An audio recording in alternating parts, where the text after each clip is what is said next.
திமுக தலைமை மீது ஏதாவது கூட்டணி கட்சியினருக்கு அதிர்ச்சி இருக்கா? விடுதலை சிறுத்தைகளுக்கு இல்லை.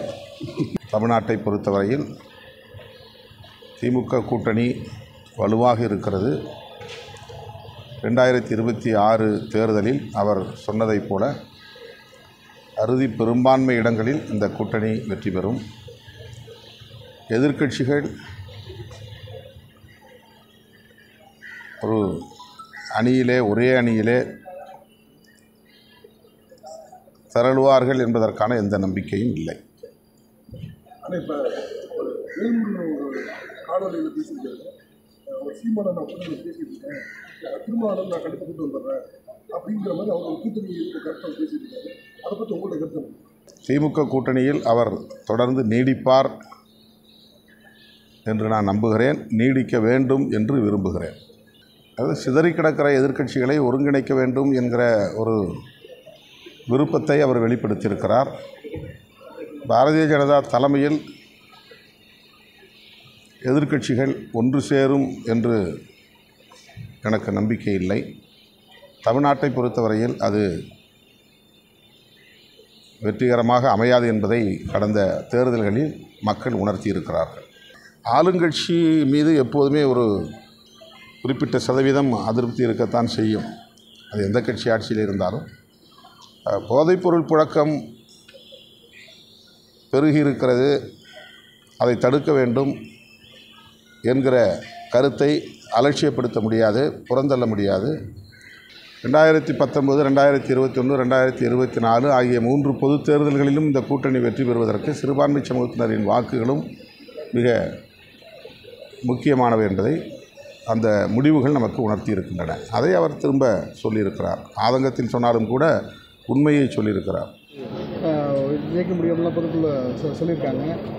இப்போ எதிர்கட்சிகள் வந்து எந்த அளவுக்கு வலிமையாக இருக்குது இல்லை அந்த சொல்லி அது சாத்தியமா?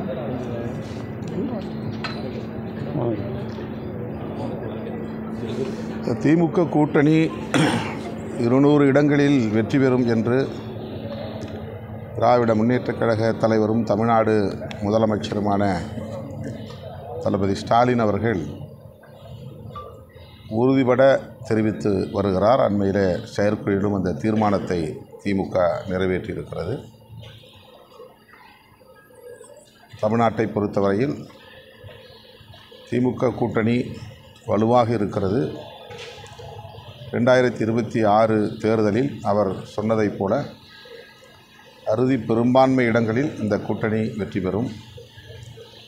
எதிர்க்கட்சிகள் ஒரு ஒரே அணியிலே திரளுவார்கள் என்பதற்கான எந்த நம்பிக்கையும் இல்லை. ஆனால் இப்போ ஒரு காணொலியில் பேசியிருக்காங்க, ஒரு சீமானை நான் பேசிட்டு இருக்கேன், திருமாவளவன் நான் கண்டிப்பாக கூட்டு வந்துடுறேன் அப்படிங்கிற மாதிரி அவங்க கூட்டணி கருத்தை பேசியிருக்காங்க. அதை பற்றி உங்களோட கருத்து? நீங்கள் சொன்ன பிறகு தான் எனக்கு தெரியுது. அவர்கிட்ட இதுவரையிலும் என்கிட்ட எதுவும் பேசலை.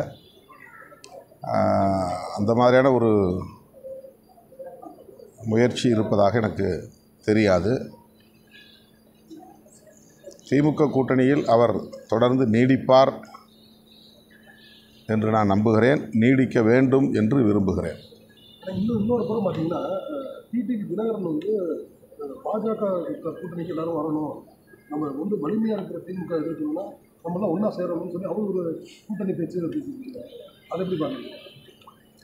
அதாவது சிதறி கிடக்கிற எதிர்க்கட்சிகளை ஒருங்கிணைக்க வேண்டும் என்கிற ஒரு விருப்பத்தை அவர் வெளிப்படுத்தியிருக்கிறார். பாரதிய ஜனதா தலைமையில்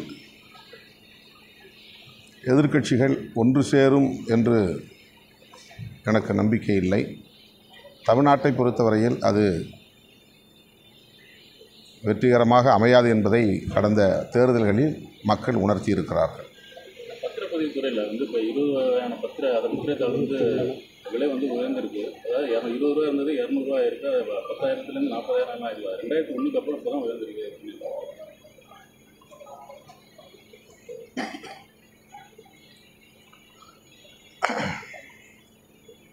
சாதாரண மக்கள், எளிய மக்கள் பாதிக்கப்படாத வகையில் அந்த விலை உயர்வு அல்லது கட்டண உயர்வு இருக்க வேண்டும் என்பது என்னுடைய வேண்டுகோள்.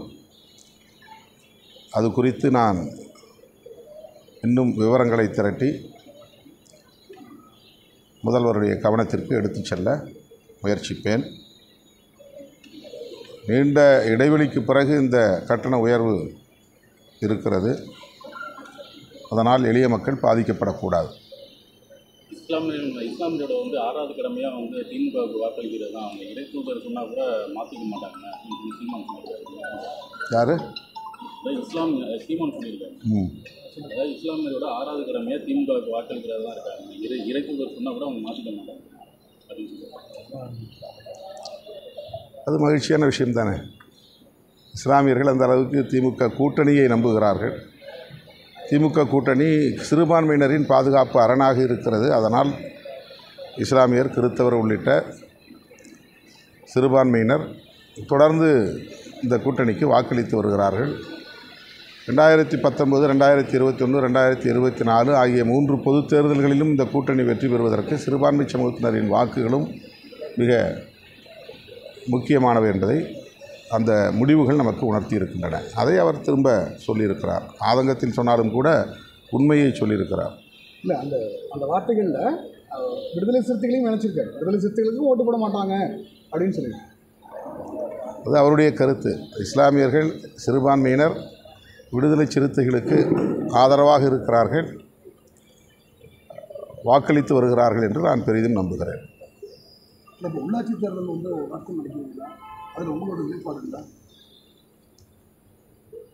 நடக்க வேண்டும் என்பது தான் எங்களுடைய நிலைப்பாடு.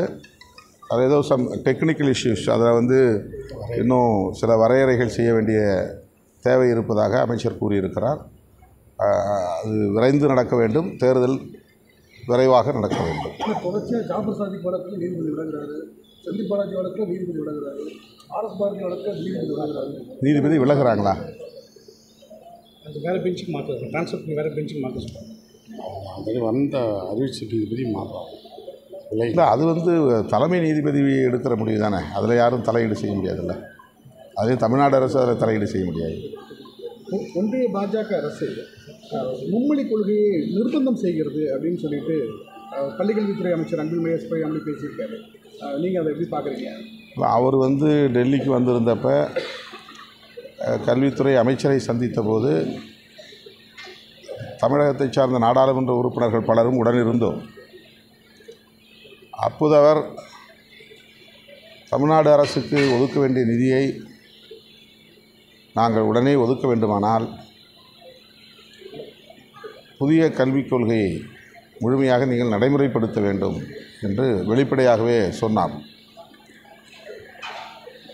அதற்கு எங்கள் அதிகாரிகளோடு இன்னும் நாங்கள் பேச வேண்டியிருக்கிறது, பேசி அதன் பிறகு எங்கள் கருத்தை சொல்லுகிறோம் என்று சொன்னபோது அதை ஒரு ஒப்பந்தம் போல நீங்கள் எழுதி கையெழுத்திடுங்கள் என்று வலியுறுத்தினார். புதிய கல்விக் கொள்கையில் அல்லது தேசிய கல்விக் கொள்கையில் நீங்கள் தமிழ், ஆங்கிலம் ஆகியவற்றை படியுங்கள், ஆனால் இந்தியும் படியுங்கள், அது கட்டாயம். உங்கள் தாய்மொழியை நீங்கள் படிக்க வேண்டும் என்பதில் எங்களுக்கு மாற்று கருத்தில்லை. ஆங்கிலத்தையும் நீங்கள் கற்பதிலே எங்களுக்கு மாற்று கருத்தில்லை. ஆனால் இந்தியை படித்தாக வேண்டும். இதுதான் தேசிய கல்விக் கொள்கையில் இருக்கிற கருத்து. அதை அவர் வலியுறுத்தினார். அது ஒரு நிர்பந்தம்தான். அப்படி செய்தால்தான் மாநில அரசுக்கு ஒதுக்க வேண்டிய நிதியை ஒதுக்குவோம் என்று அவர் சொன்னது உள்ளபடி அதிர்ச்சியாகத்தான் இருந்தது. இதை நாங்கள் நாடாளுமன்றத்திலேயே சுட்டிக்காட்டி கண்டனம் செய்திருக்கிறோம். எதிர்கட்சிகள் தொடர்ச்சியாக போராட்டம் நடத்திக்கிட்டே இருக்கு. இந்த அமித்ஷா விஷயத்தில், அம்பேத்கர் விஷயம். ஆனால் அமித்ஷாவிடமிருந்து எந்த விதமான பதிலும் வரல. இல்லை, அவர் உடனடியாக விளக்கம் சொல்லியிருக்கிறாரு. உடனே எல்லா பத்திரிகையாளர்களையும் கூட்டி நான் அந்த பொருளில் சொல்லவில்லை, காங்கிரஸ் அதை திரித்து பேசுகிறது, எதிர்க்கட்சிகள் திரித்து பேசுகின்றன என்று அவர் விளக்கம் அளித்திருக்கிறார். ஆனால் உண்மையில் அவர் காங்கிரஸை விமர்சித்தார் என்றாலும் கூட புரட்சியாளர் அம்பேத்கர் அவர்களை கடவுளோடு ஒப்பிட்டு பேசியதில் அவருக்குள்ள ஒரு வெறுப்பு அல்லது அம்பேத்கர் மீதான ஒரு குறைவான மதிப்பீடு வெளிப்பட்டிருக்கிறது. இந்தியா முழுவதும் அதற்கு எதிர்ப்பு கிளம்பி இருக்கிற சூழலில் பிரதமர் மோடி உட்பட அமித்ஷா அவர்கள் பேசியது தவறில்லை என்று நியாயப்படுத்துகிற முயற்சியில் ஈடுபட்டிருக்கிறார்கள். எக்ஸ் தளத்திலே அவற்றை முழுமையாக வெளியேற்ற வேண்டும், அதாவது நீக்க வேண்டும், அந்த பதிவுகளை முற்றாக நீக்க வேண்டும் என்றெல்லாம் அரசின் சார்பிலேயே வேண்டுகோள் விடுத்திருக்கிறார்கள்.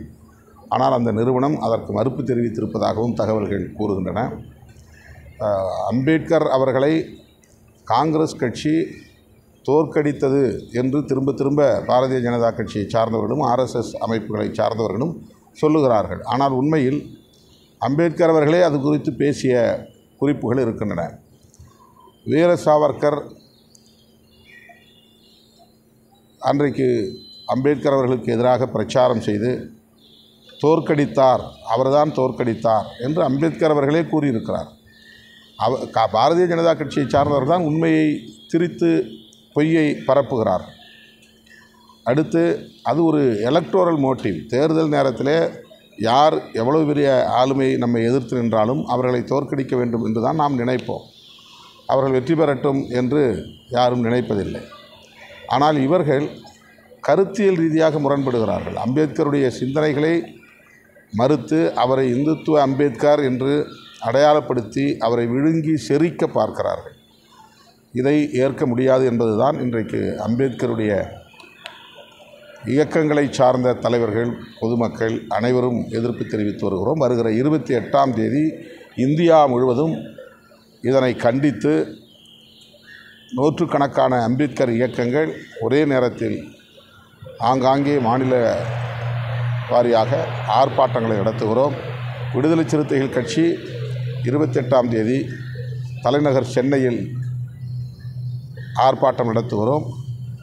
1000 முறை அம்பேத்கர் பெயரை உச்சரிக்கும் போராட்டமாக அந்த போராட்டம் அமையும். அம்பேத்கர் விளிம்புநிலை மக்களுக்கான மீட்பர். அவர் என்ன கடவுளா என்று சொல்லக்கூடிய அளவுக்கு ஆத்திரத்தை வெளிப்படுத்திய அமித்ஷா அவர்களின் போக்கு கண்டனத்திற்குரியது. விடுதலை சிறுத்தைகள் கட்சியின் சார்பிலே 28ஆம் தேதி தலைநகர் சென்னையில் ஆர்ப்பாட்டம் நடைபெறும். திமுக ஆட்சியின் மீது மக்கள் அதிருப்தியில் இருக்காங்க. நாளுக்கு நாள் குற்றச்சம்பவங்கள் அதிகரிக்கிறது. மெயின் காரணம் போதைப் பொருள் தான் அதிகமாக நடமாடுது தமிழ்நாட்டில் அப்படின்னு எதிர்ப்பு. ஆளுங்கட்சி மீது எப்போதுமே ஒரு குறிப்பிட்ட சதவீதம் அதிருப்தி இருக்கத்தான் செய்யும். அது எந்த கட்சி ஆட்சியில் இருந்தாலும். போதைப்பொருள் புழக்கம் பெருகி இருக்கிறது, அதை தடுக்க வேண்டும் என்கிற கருத்தை அலட்சியப்படுத்த முடியாது, புறந்தள்ள முடியாது. தமிழ்நாடு அரசுக்கு விடுதலை சிறுத்தைகள் கட்சியும் அதை சுட்டி காட்ட கடமைப்பட்டிருக்கிறோம். குக்கிராமங்கள் வரையில் இன்றைக்கு அந்த பாதிப்பு இருப்பதை உணர முடிகிறது. மதுக்கடைகளை மூட வேண்டும் என்பதும் போதைப்பொருள் புழக்கத்தை கட்டுப்படுத்த வேண்டும், முழுமையாக கட்டுப்படுத்த வேண்டும் என்பதும் விடுதலை சிறுத்தைகளின் கோரிக்கை. மாண்புமிகு முதல்வர் அவர்கள் இதில் கவனம் செலுத்த வேண்டும். இவற்றை தடுத்து நிறுத்துவதற்கான அனைத்து முயற்சிகளையும் மேற்கொள்ள வேண்டும் என்று கேட்டுக்கொள்கிறேன். திமுக தலைமை மீது ஏதாவது கூட்டணி கட்சியினருக்கு அதிர்ச்சி இருக்கா? விடுதலை சிறுத்தைகளுக்கு இல்லை. ஓகே.